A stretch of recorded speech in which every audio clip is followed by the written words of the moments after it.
anteriores. Amém? Marcos capítulo de número 1, verso de número 14 e 15. Todos encontraram? Nós vamos aguardar todos encontrarem a referência. Serão apenas 2 versos. Qual que é o... É 14 o quê? Capítulo 1, verso 14 e 15.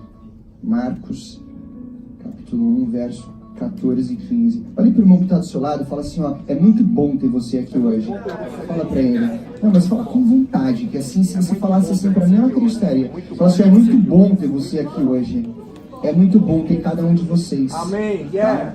Aos visitantes, é um prazer ter vocês aqui com a gente. E saiba que aqui está uma família para vocês, sabe? Essa plataforma, ela não serve para outra coisa a não ser abraçar todos que entrarem por essas portas, sabe? Então é um prazer ter cada um de vocês. Vamos lá? Diz assim a palavra de Deus. Depois que João foi preso, Jesus foi para a Galileia, onde anunciou as boas novas de Deus. Enfim chegou o tempo prometido. Enfim chegou o tempo prometido, clamava ele. O reino de Deus está próximo. Arrependam-se e creiam nas boas novas. Mais uma vez, depois que João foi preso, Jesus foi para a Galileia, onde anunciou as boas novas de Deus. Enfim chegou o tempo prometido, proclamava ele em alta voz. O reino de Deus está próximo. Arrependei-vos e creiam nas boas novas. Amém? Amém. Feche seus olhos. Pai, nós te damos graças. Te damos graças porque até aqui nós temos provado a tua fidelidade. Obrigado por tudo aquilo que o Senhor tem feito nas nossas vidas. Pai, nós gostaríamos de te pedir agora, nesse momento, que o Senhor venha lançar fora de nós todas as nossas ansiedades, todas as nossas preocupações, tudo aquilo que tenta roubar a nossa atenção durante esse momento da tua palavra. Que a palavra do Senhor venha ser partilhada aqui nessa noite e que o pão da vida venha ser distribuído a nós. Que a nossa fome venha ser saciada. E que a paz do Senhor, que não é a paz que o mundo nos dá, é a paz que excede todo entendimento, que ela possa habitar no meu ser, na minha mente e aquietar as vozes da minha alma. Eu te peço, eu te agradeço, em nome do teu filho amado, Jesus Cristo. Amém. Amém. Amém. Amém. Amém. Amém. Então tá bom. Guys, essa passagem é uma passagem muito maravilhosa, é uma passagem que realmente tocou muito ao meu coração. Jesus, ele começa agora a falar sobre a chegada do reino de Deus. O tema de hoje, do terceiro episódio, é Upside Down, que é cabeça para baixo, de cabeça para baixo. E para quem não sabe, o reino de Deus, ele é um reino de cabeça para baixo, ele é um reino invertido. Porque para nós, o reino, o maior é quem realmente tem status, quem tem dinheiro. Mas Jesus, ele muda todo esse paradigma e ele diz assim, se você quer ser grande, você precisa primeiro servir. O reino de Deus, ele tem alguns valores invertidos aos valores que nós conhecemos aqui na terra. O reino de Deus, ele faz assim, Jesus, ele fala assim, olha, se você quer ser realmente alguém que tem destaque, se você quer ser alguém que seja visto pela galera, você precisa ser como uma criança. E ele começa a falar assim, mais do que feliz são aqueles que choram. Peraí. Porque eles serão consolados. Olha como o reino de Deus, ele é invertido. Você percebe que felizes não são aqueles que tomam de todas as taças do prazer da vida. Felizes não são aqueles que vão em todas as festas e se alegram com os seus amigos. Felizes são aqueles que choram, porque estes sim serão consolados. E o reino de Deus, ele começa a trabalhar dessa forma, ele começa a trabalhar de maneira invertida. E esse é o reino de Deus.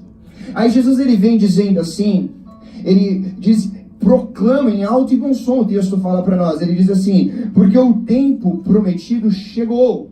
Eu gosto muito da versão transformadora, porque diz que Jesus falou assim, ó, porque o tempo está aqui e chegou. É o tempo prometido.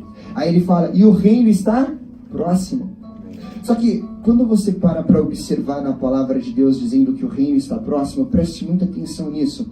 Você pensa que o próximo está falando a respeito de tempo. Mas, na verdade, ele diz o tempo chegou. Então, o próximo não tem nada a ver com o tempo. Quando ele fala o tempo chegou, o tempo está aqui, o tempo aconteceu, o reino de Deus, ele já está aqui. E quando ele diz que está próximo, ele está falando que está acessível. Quando ele está falando que o reino está próximo, ele está dizendo, o reino ele pode ser alcançado. O reino ele pode ser experimentado. O reino ele pode ser tocado. O reino ele pode ser vivenciado. O reino ele pode ser algo que você contempla de perto. Aleluia. Porque é isso que o nosso Deus faz. Ele diminui toda a distância, porque vocês lembram que antes era o Deus que estava lá. Aí houve a mudança de endereço de Deus, que aí o Deus ele passou a se tornar o Deus conosco, que é o Emanuel. Então ele é o Deus que está aqui, conosco, aqui e agora. Então toda a distância foi quebrada, foi separada. É um Criador que quebrou a distância entre criatura e Criador e agora estabeleceu um novo relacionamento. Amém. Então o Deus conosco e o reino próximo, o reino perto. Só que existem algumas coisas que acontecem que eu pude aprender isso essa semana. Existem algumas áreas da nossa vida que ainda nós não acessamos esse reino e não tomamos esse reino para nós. Reino, deixa eu falar para você, reino, quando eu falo reino de Deus, eu gosto muito da versão dos teólogos latinos, porque eles não falam reino como posição geográfica, eles falam reino como governo, reinado. Ou seja, o reinado de Deus chegou. O que eu quero dizer com que o reinado de Deus chegou? Quer dizer que aquele que está assentado em um alto e sublime trono, como diz para nós Isaías, lá em Isaías capítulo de número 6, ele começou a governar as nossas vidas, ele começou a governar as nossas ações, ele começou a governar os nossos pensamentos, e assim começa o governo dele. Então é o reino que está próximo. Aí Jesus ele vai nos ensinar a fazer uma oração, e ele fala assim, Pai nosso que estais nos céus, santificado seja o vosso nome. Venha a nós o seu reino. Nós precisamos fazer essa oração constantemente. Preste muita atenção nisso. Eu e você, nós precisamos clamar a vinda do reino de Deus para todas as esferas da nossa vida. Amém. Porque às vezes eu tenho o reino de Deus em algumas áreas da minha vida. Esse microfone está terrível. 1, 2. Está bom agora. Pode ser. Às vezes eu tenho o reino de Deus em algumas áreas da minha vida, mas existem algumas áreas da minha vida que eu não quero o reino de Deus, eu quero o reino do Rafael. Eu não sei se vocês estão entendendo o que eu estou falando. Às vezes tem algumas áreas da nossa vida que nós não queremos ser governados por Deus. Nós queremos tomar o nosso próprio governo, nós queremos tomar as nossas próprias decisões, os nossos próprios caminhos. É assim que às vezes nós fazemos. E quando nós falamos que venha a nós o seu reino, eu estou dizendo assim, Deus, eu quero que a sua vontade prevaleça na minha vida, não a minha. Amém. Só que isso para jovem, não só para jovem, mas para todos, mas principalmente para o jovem, é uma coisa complicada, porque às vezes eu quero escolher exatamente as coisas do jeito que eu quero. E se você não sabe o que é um adolescente conturbado, é quando você contraria ele. Fala para o adolescente que ele não pode, para você ver. Aí você vai arrumar confusão. Fala pra ele assim, olha, não, você não vai. Meu Deus, aí começou a guerra dentro de casa ou em qualquer lugar. Porque ele não gosta de ser contrariado, porque ele ainda não aprendeu que ele precisa entender que às vezes nem tudo vai estar no controle dele.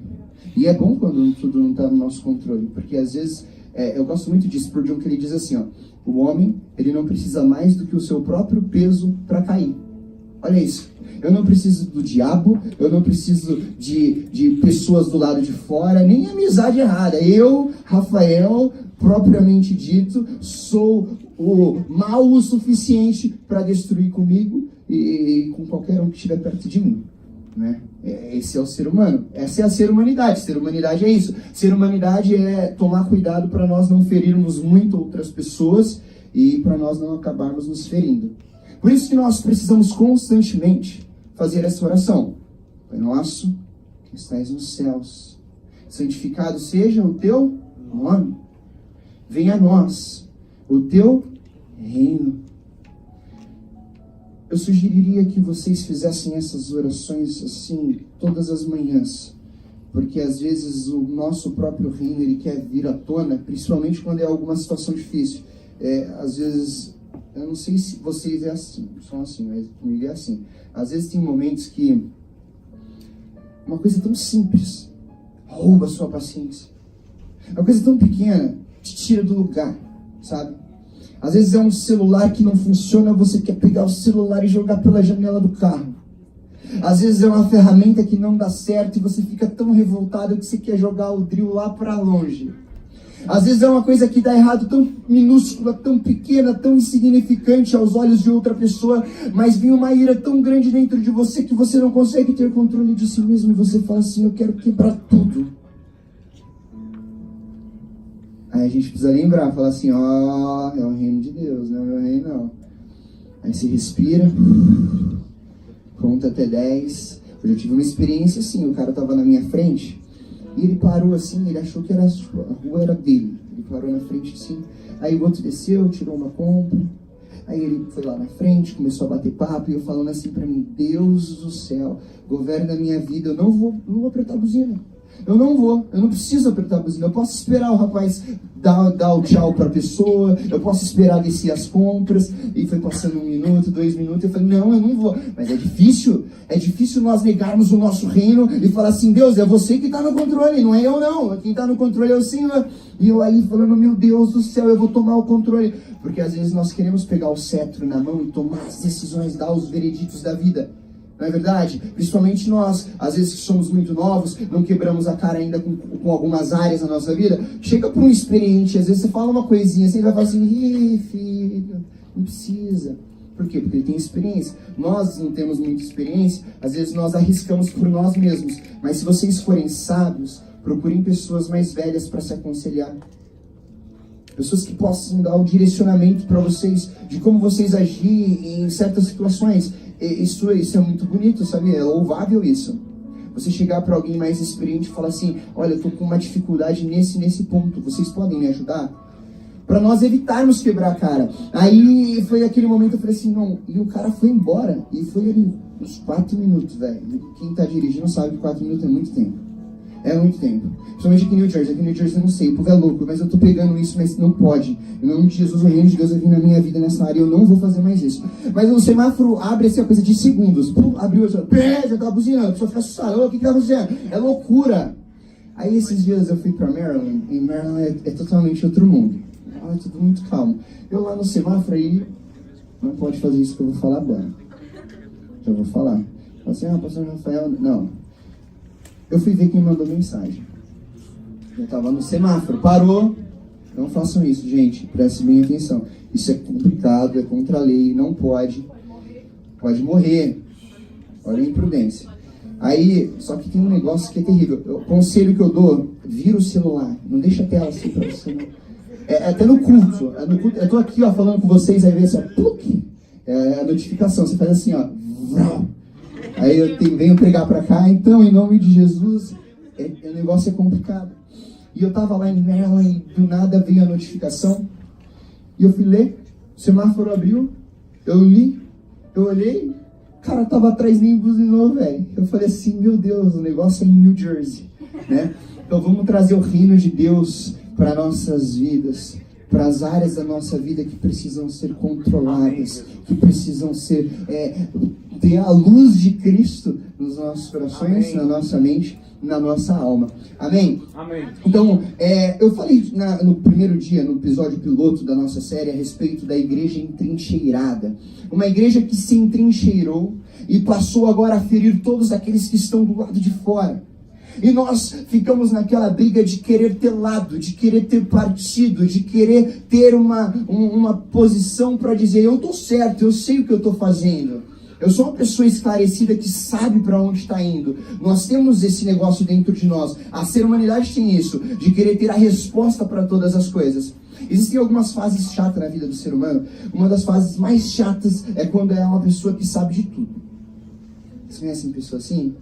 Aquelas pessoas que sabem de tudo. Tudo que você falar para ela, ela vai saber. Tudo que você disser, ela já fez. Tem pessoa que é assim, ela já fez de tudo. Mas isso é uma fase, passa.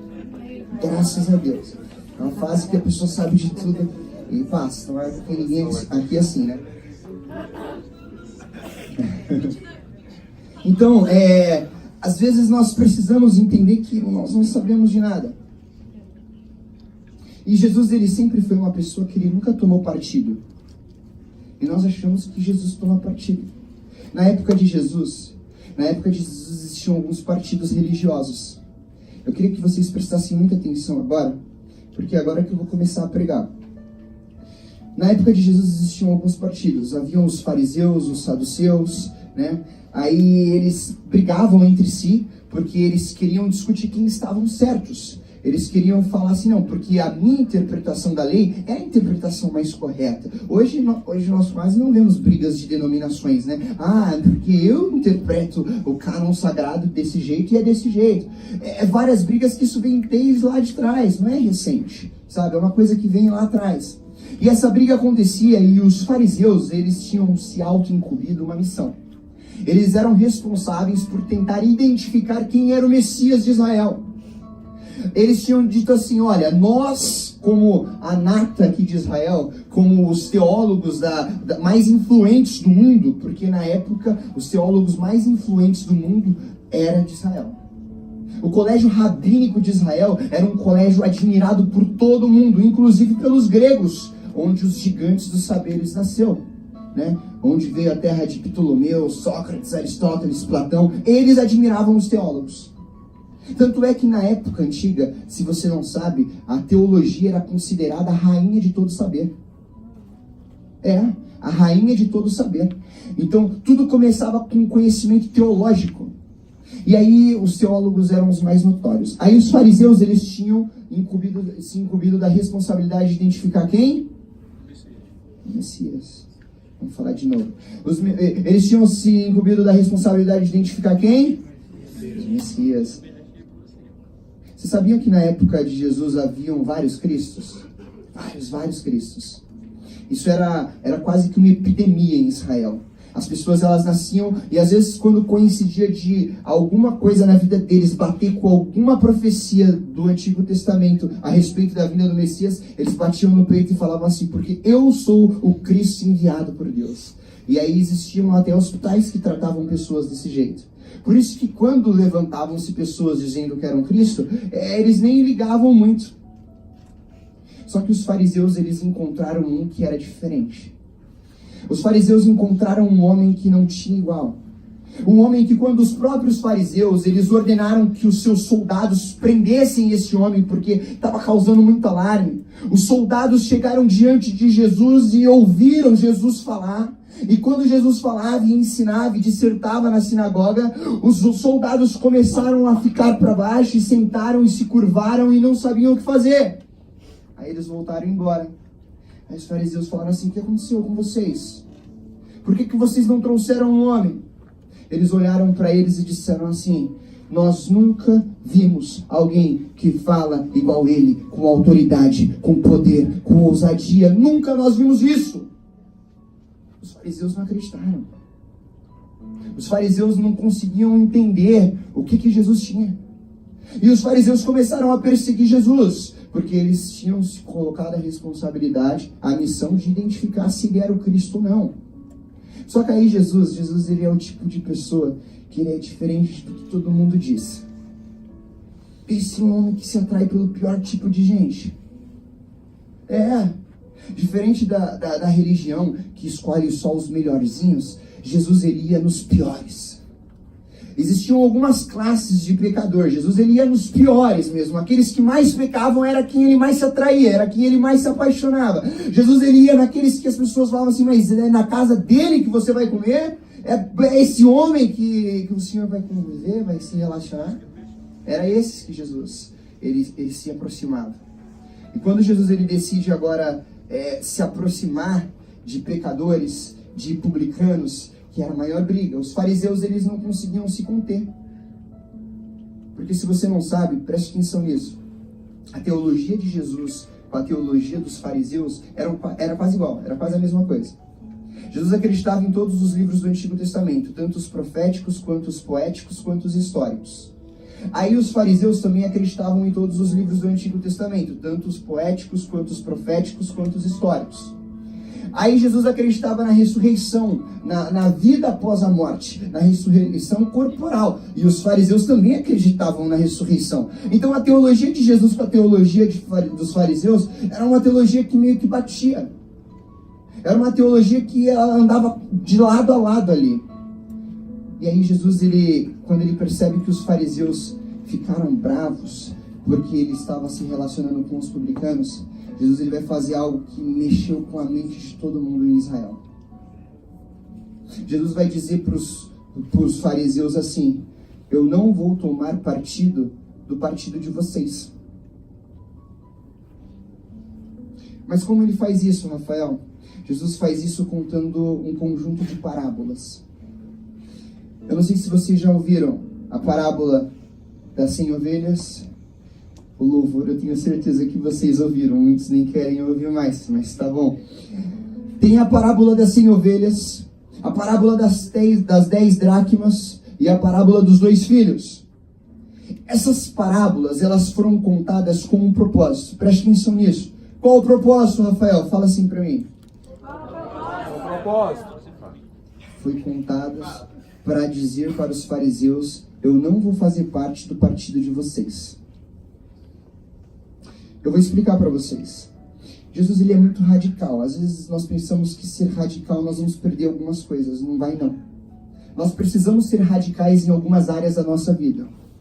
Nós precisamos sim ser radical e cortar pela raiz o mal, porque existem coisas que na vida não se brinca.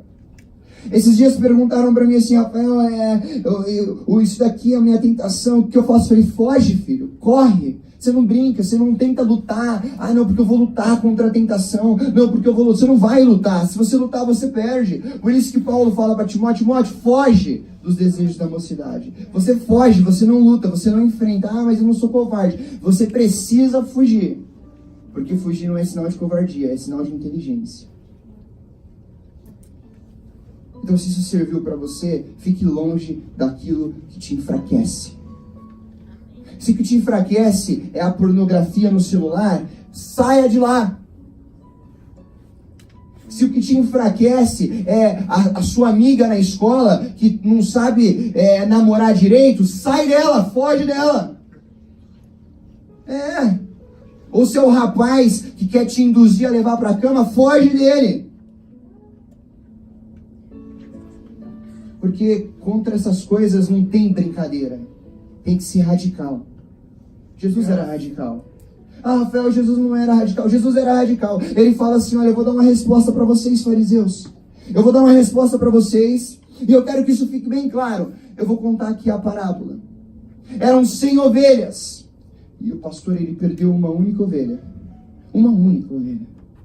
Aí a Bíblia diz que esse homem que perdeu uma única ovelha, ele sai e vai buscar essa uma que se perdeu.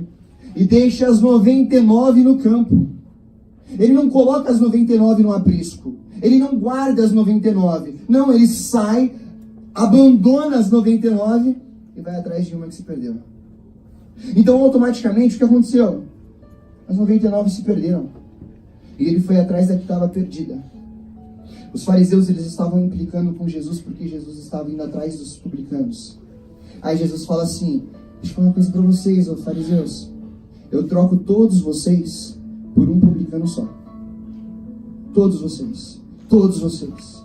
Eu abandono todos vocês onde vocês estão e vou atrás de um publicano. Porque eu sei que ele precisa de mim. Eu sei que ele precisa do meu cuidado. Porque às vezes nós precisamos ser radicais assim. E eu sempre digo que com religiosos nós precisamos ser radicais. Porque o amor de Deus, ele é um amor inexplicável. O amor de Deus, ele é um amor que não tem como nós explicarmos. Spurgeon diz assim: ainda que o mar se torne em tinta, as árvores se tornem em pincéis, as nuvens se tornem em papéis, ainda assim nós não conseguiríamos descrever o amor de Deus por nós. É muito amor. E ele larga as 99 lá no monte e parte em direção da perdida. Aí ele fala assim: mas eu vou contar uma outra parábola para vocês pegarem ainda mais essa resposta. Havia uma mulher que ela possuía 10 dracmas. E uma das dracmas se perde. Quando a dracma se perde, aquela mulher, ela limpa toda a casa. Ela faz uma bagunça para achar a moeda perdida. A moeda, ela não valia muito. O valor da moeda era um valor simbólico. Mas ela queria achar a moeda. Ela limpou a casa inteira. E a Bíblia diz que ela encontrou a moeda. Mas ela encontrou depois que a casa estava limpa. Sabe o nosso problema? Principalmente a minha geração. Nós temos preguiça de limpar a casa. Eu não estou falando de você lavar a louça, não. Eu sei que é difícil lavar a louça. Mas eu estou falando de nós limparmos a nossa casa. De nós colocarmos a casa em ordem, sabe? Aquelas palavras que eu proferia, eu não proferi mais. Eu mudar minha forma de falar, minha forma de pensar, minha forma de se vestir, meus relacionamentos, os meus caminhos. Isso não é fácil, não. Nós somos preguiçosos para isso. Nós não queremos começar uma faxina dentro de nós. Mas nós se esquecemos que existe algo valioso que está lá dentro, que precisa ser encontrado. Amém. Nós esquecemos que existe algo que vale a pena nós bagunçarmos tudo para achar, para trazer para fora, para trazer a existência, para quando eu olhar, eu fazer uma festa e falar assim, eu achei. E agora que eu achei, tá tudo limpo. Amém. Agora que eu achei, as coisas estão organizadas. Sabe por que às vezes nossa vida tá uma bagunça? Porque você perdeu a dracma. Você precisa arrumar essa bagunça toda que tá na sua vida. Eu tô falando sentimental também. Sabe aquela pessoa desequilibrada que não consegue ter equilíbrio mental, não consegue ser gestor das suas próprias emoções. Um dia tá bom para vir pro culto, outro dia não tá bom para vir pro culto. Um dia responde uma mensagem, outro dia não quer nem saber de mensagem. Um dia pensa em vir pra igreja, outro dia não quer mais participar de nada. Ei, limpa essa bagunça aí, filho. Tá bagunçado o negócio. Você perdeu algo importante, você precisa achar. Tá precisando fazer, sabe o quê? Olhar para aquele quarto bagunçado e falar assim, hoje é dia de limpar isso. Não é sair e depois ter que voltar e dormir na bagunça. Não. Você precisa ser inconformado com essa situação. Amém. Olhar para dentro disso e falar assim, não, eu vou limpar isso daqui, eu não aceito mais essa bagunça na minha vida. Eu não aceito mais essa minha área ser desse jeito. Por isso que nós precisamos lembrar da oração de Jesus, lembra? Vem a nós o seu reino. Deus, faça do seu jeito, Pai. Faz do seu jeito. Jesus estava dizendo assim para os fariseus, se for preciso, eu varrer Israel inteira. Eu limpar e mudar essas leis todas de vocês, essas tradições todas de vocês. Eu vou mudar. E por causa de quem? Por causa da dracma que vocês não dão valor. Eu aprendi uma coisa. Quanto mais bagunçada tiver a nossa vida, menos valor nós vamos dar para a dracma. Sabe por quê? Porque um dia fora da igreja é um passo para amanhã também não participar. Um culto que você perde é um passo para você não participar das reuniões. É step by step. Não adianta, não adianta. Um abismo puxa o outro. Às vezes você não vem um dia, não responde, não atende uma ligação. É apenas o começo. Tudo que é grande, um dia foi pequeno.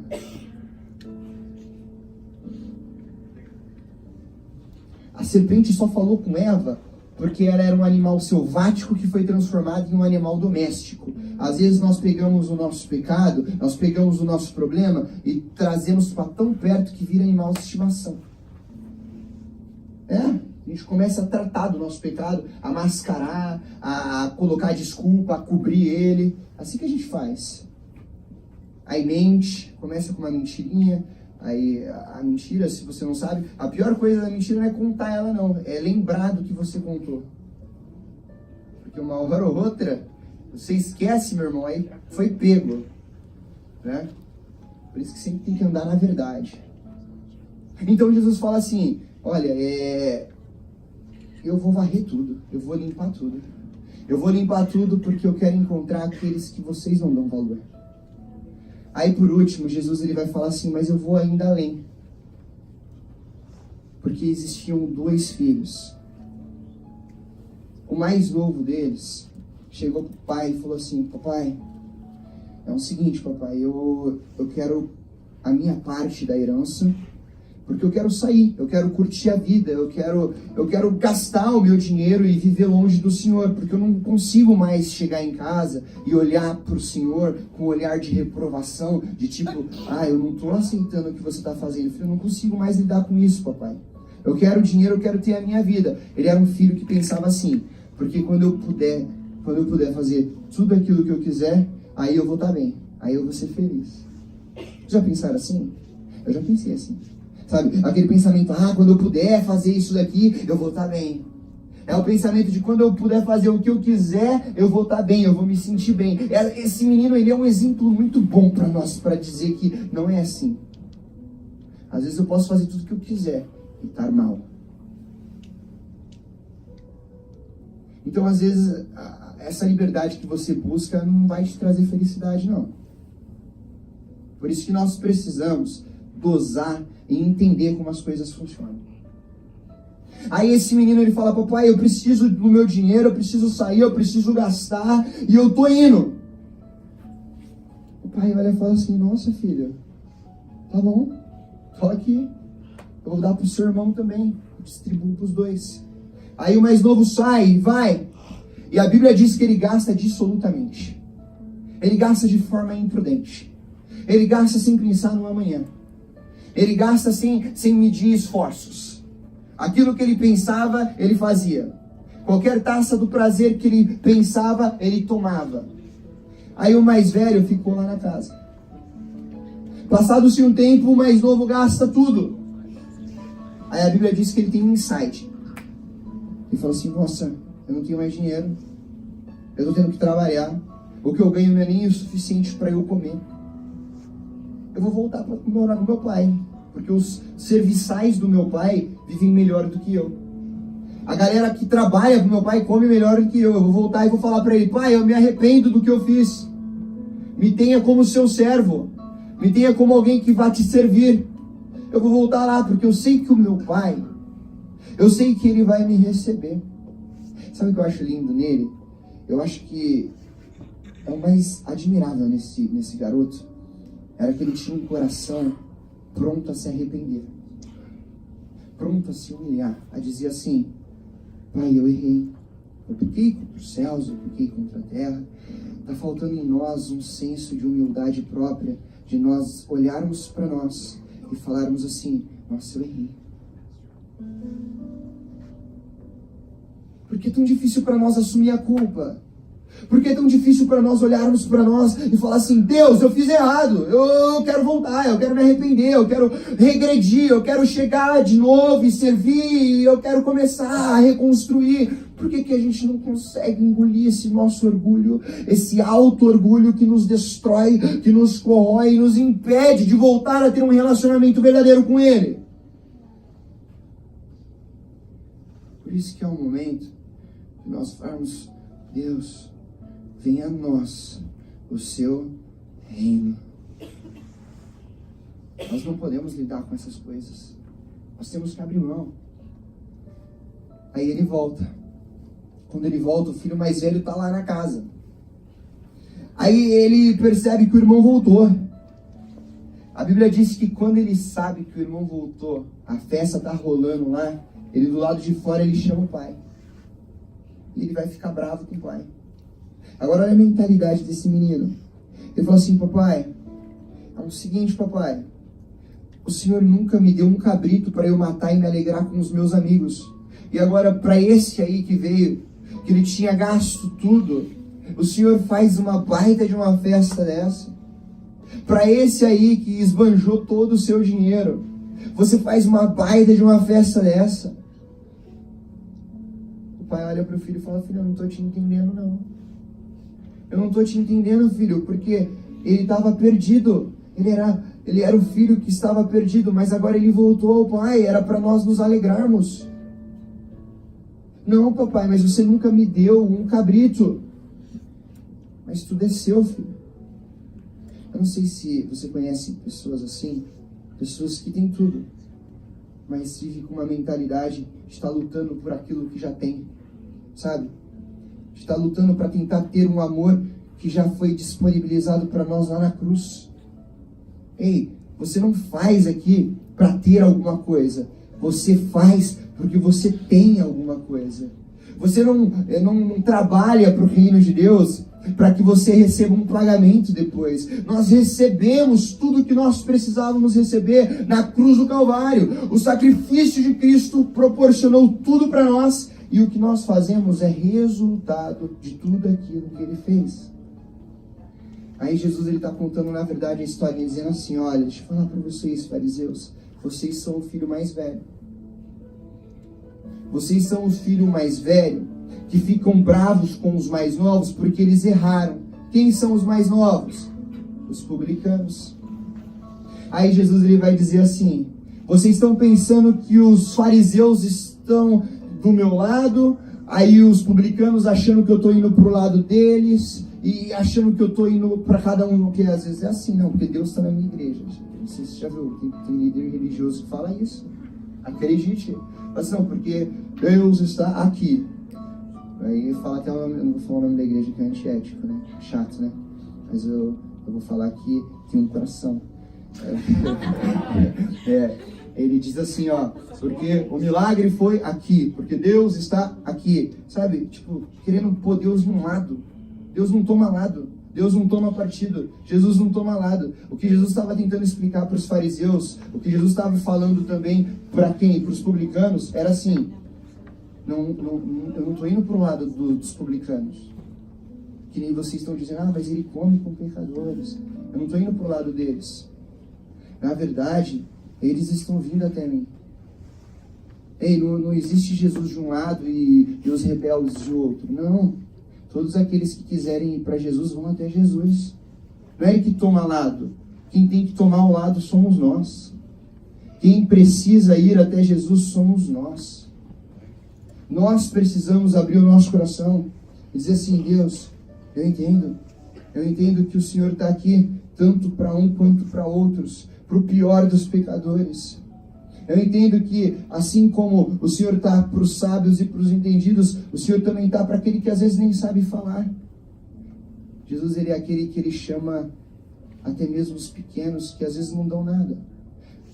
Mateus, ele era um publicano, discípulo de Jesus, apóstolo de Cristo. Mateus escreveu para nós o Evangelho de Jesus Cristo, que é o primeiro evangelho. Quem Mateus era? Publicano. E quando Jesus chama Mateus para seguir, ele falou assim: ei, Levi, ei, publicano, me segue. Me segue. Eu fico pensando, sabe o que? A mente de Levi agora.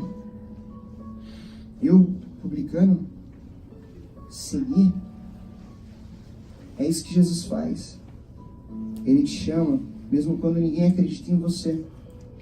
Ele te chama, mesmo quando você não acredita em si mesmo.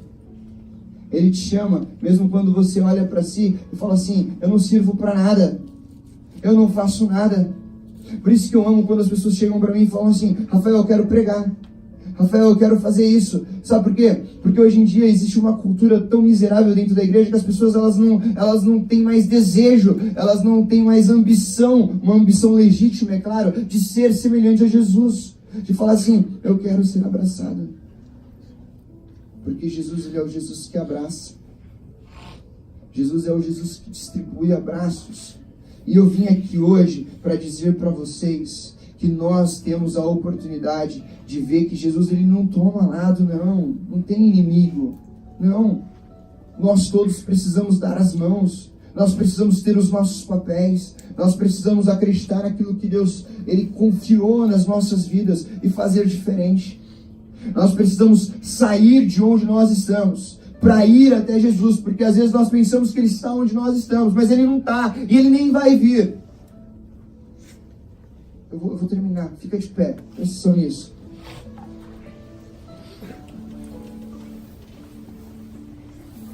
Presta atenção nisso daqui. Eu queria que você, se você não prestou atenção em nada do que eu falei, que você prestasse pelo menos atenção agora. Às vezes, o nosso momento de dor, o nosso momento de aflição, o nosso momento de tristeza, de solidão, ele faz algo conosco. O que é, Rafael? Ele quer convidar alguém para sofrer com a gente. Isso é natural, às vezes isso vem do nosso eu, sabe? Às vezes você fala assim: Jesus, eu estou aqui sofrendo, eu estou com tanta dor, eu estou passando por essas tribulações, vem aqui chorar comigo, vem aqui sofrer comigo, venha estar comigo. Quando na verdade a proposta de Jesus é totalmente diferente. A proposta de Jesus não é assim: eu não vou aí sofrer com você, eu vou disponibilizar para você um lugar onde você vai sair do sofrimento e vai poder estar comigo. O mais impressionante de Jesus é você olhar por cima das circunstâncias e falar assim: eu tenho a paz que excede todo entendimento. Então, independente da situação que você está passando, independente do problema, independente da angústia que você tem vivido, você pode olhar para Jesus e falar assim: não, eu não quero que o Senhor venha aqui sofrer comigo, eu quero ir até o Senhor para deixar esse sofrimento de lado. Eu quero deixar esse sentimento de lado. Por isso que Paulo ele fala assim: porque as aflições presentes, as aflições de agora, elas não se compararão com a glória de Deus que será revelada nas nossas vidas. Isso é a palavra de Deus. Então não existe problema que vai se comparar com o reino de Deus quando você tomar posição. Porque o reino de Deus não é um lugar geográfico, é uma posição espiritual. É estar em Cristo Jesus. Mais do que vencedores são aqueles que estão em Cristo Jesus. É estar em Cristo que vai nos proporcionar aquilo que nós estamos esperando cair do céu. Ei, Jesus já veio. Ele está aqui. O reino dele está aqui agora. É só nós invertermos a chave e falar assim: não, eu vou até lá. Seja uma pessoa proativa hoje. Seja uma pessoa que realmente queira acessar esse reino de forma palpável. Que queira vivenciar esse reino de maneira sobrenatural. Eu te convido a você fechar os seus olhos onde quer que você esteja.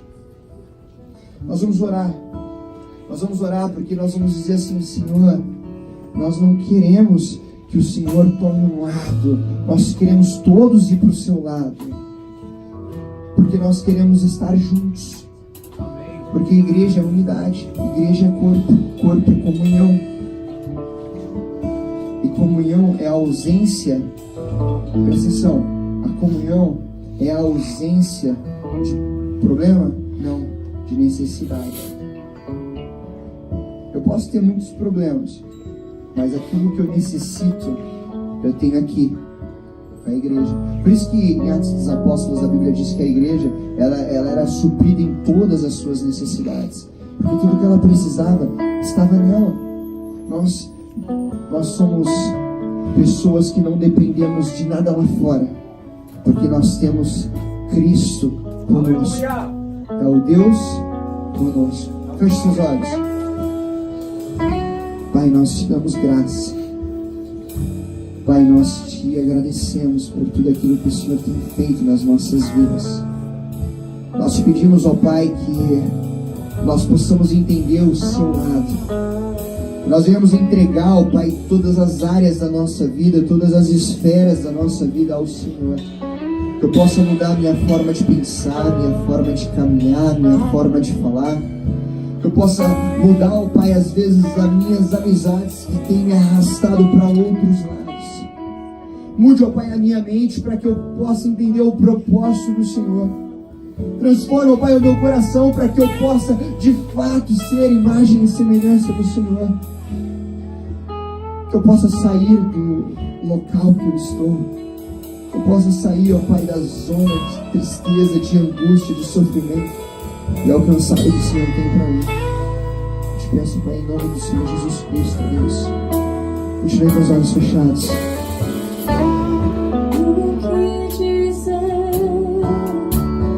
O que fazer quando ele vem aqui? Mas se ser bem-vindo, nós te desejamos outra vez aqui.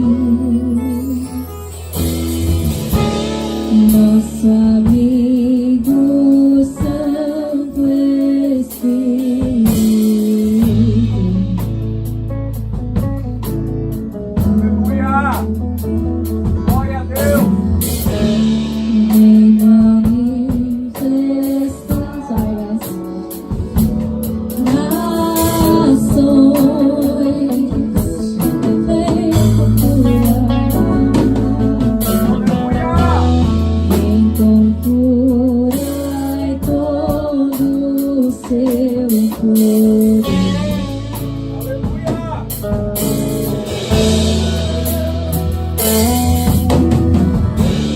Vem manifestar os seus sinais e o que dizer, o que fazer quando ele vem aqui. Vai te ser bem-vindo, nós te desejamos outra vez aqui. O que dizer,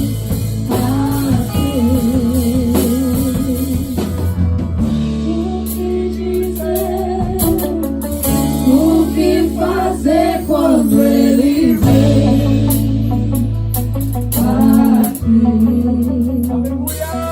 ser bem-vindo, nós te desejamos outra vez.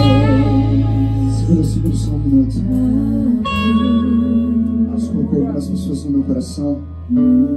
Pessoas que precisam sair do lugar que está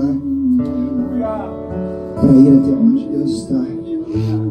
Abandonar toda essa angústia, tudo isso que está acumulado aqui, sabe? Eu te convido a você vir aqui na frente. Vem aqui na frente, nós vamos orar por você. Enquanto isso, o louvor vai estar louvando. Eu vou chamar algumas pessoas aqui, eu vou chamar, Deus colocou no meu coração, eu gostaria que vocês viessem. Amém? Vamos louvar. Faz de novo,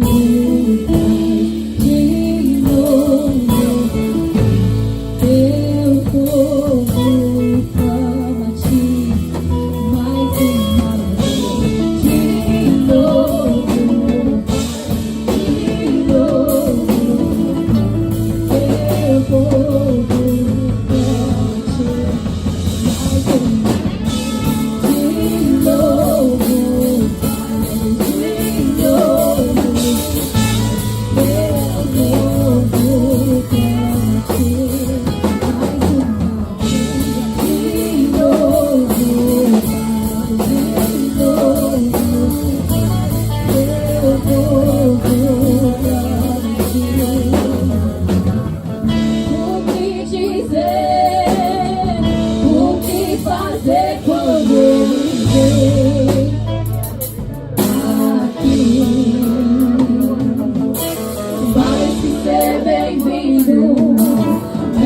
desejamos outra vez.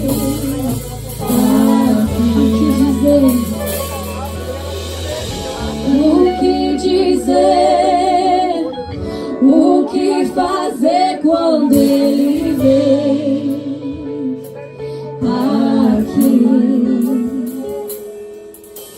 Mais que ser bem-vindo, nós te desejamos outra vez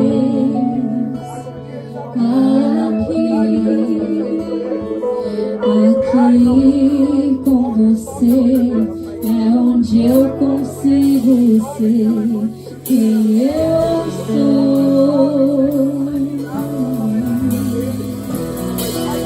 e toda máscara se vai, teu amor me satisfaz, eu me sinto tão